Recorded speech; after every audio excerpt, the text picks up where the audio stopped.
Muy buenas tardes, mi nombre es Fidel Alejandro Sánchez Ríos. En el presente video hago una breve explicación de la experiencia de aprendizaje de la materia de electrónica de potencia, el cual consiste en una simulación de un inversor de tipo puente. El circuito está conformado por una fuente de alimentación de corriente directa, como se puede apreciar en la simulación, de 15 volts, cuya tensión pasa hasta llegar a 4 interruptores que se encuentran distribuidos en dos ramas diferentes colocadas en paralelo. En cada una de ellas hay dos interruptores. La carga se encuentra en el centro de estas dos ramificaciones y es una de tipo RLC, con un capacitor de 5400 microfaradios, un inductor de 1 Henry y una resistencia de 10 kiloohms. El circuito mediante switcheos coordinados permite que nuestra carga comience a tener una alternancia entre un voltaje positivo y uno negativo. La secuencia que se utiliza para lograr esto es que el switch 1 y el switch Q4 al cerrarse permiten el flujo de la corriente de forma de que salga del polo positivo y atraviese la carga y esta culmina en el polo negativo. Una vez que se abren estos dos switches y se cierran el switch Q3 y Q2, sucede lo opuesto, saliendo del polo negativo, pasando por el switch Q2, entrando la carga y culminando hasta llegar al polo positivo. De esta forma, se obtiene una señal cuadrática con una alternancia entre el polo positivo y el polo negativo, teniendo un comportamiento muy aproximado a lo que es una señal sinusoidal de corriente alterna. Pero en un uso práctico, realizar la conmutación con un switch manual es algo poco efectivo debido a que los aparatos que requieren ese tipo de corriente trabajan a 60 Hz, que es la frecuencia que tienen las tomas de corrientes de nuestra casa, lo cual implica que tenemos que encender y apagar el interruptor 120 veces en un segundo, por lo que es algo irrealista en un uso práctico, por lo cual se reemplazaron por los transistores MOSFET.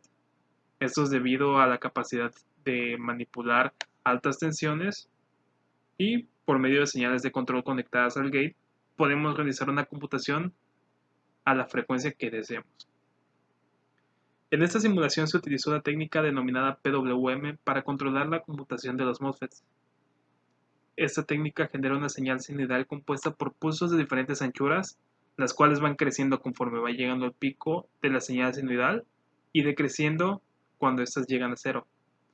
Para realizar el control de la conmutación en base a este principio se emplearon dos comparadores en donde sus terminales tienen una señal sinusoidal de 60 Hz con una amplitud de 2 volts y en la otra una señal triangular con una frecuencia de 2 kHz y una amplitud de 5 volts. En el comparador superior se puede apreciar que la señal sinusoidal se encuentra en la entrada no inversora y la triangular en la parte inversora. Estas controlan la conmutación de los MOSFETs Q1 y Q4, mientras que el comparador inferior se invirtió la configuración para obtener una señal invertida que controla las conmutaciones de los MOSFETs Q2 y Q3. En otras palabras, el comparador superior es el que se encarga de controlar el semiciclo positivo y el inferior el negativo. Al darle play a la simulación y abrir el osciloscopio, podemos apreciar tres gráficas. La amarilla representando la salida de nuestro circuito, el cual es una señal sinusoidal.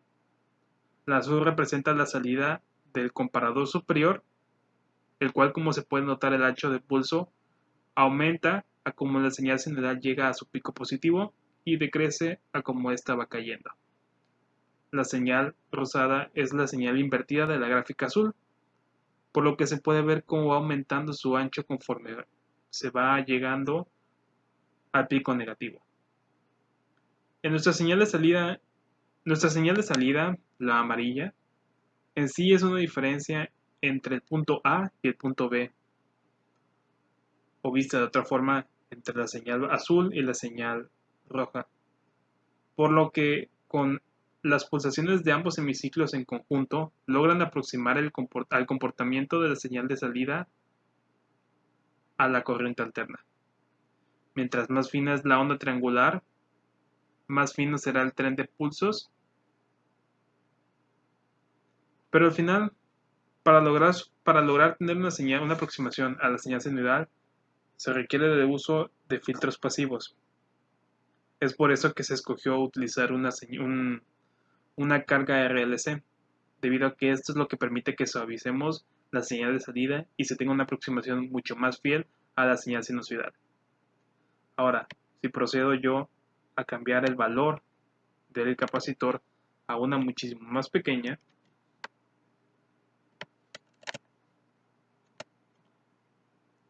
como 100 microfaradios,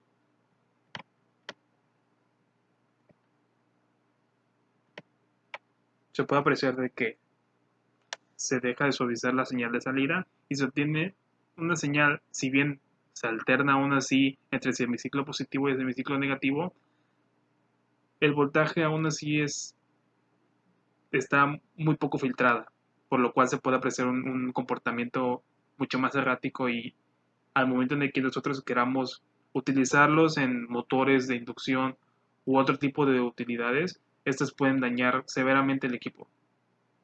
Por lo que previamente o se tienen que realizar distintas etapas para tener una aproximación mucho más fiel a nuestra señal sinusoidal, o bien hay que aplicar bastante filtro para suavizar el voltaje y el amperaje y no dañemos los equipos.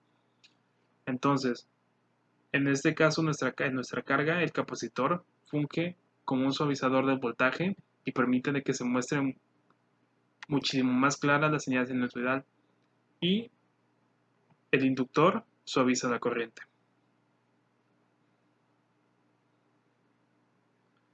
Y bueno, de esta forma concluyo mi presentación. Agradezco mucho por su atención.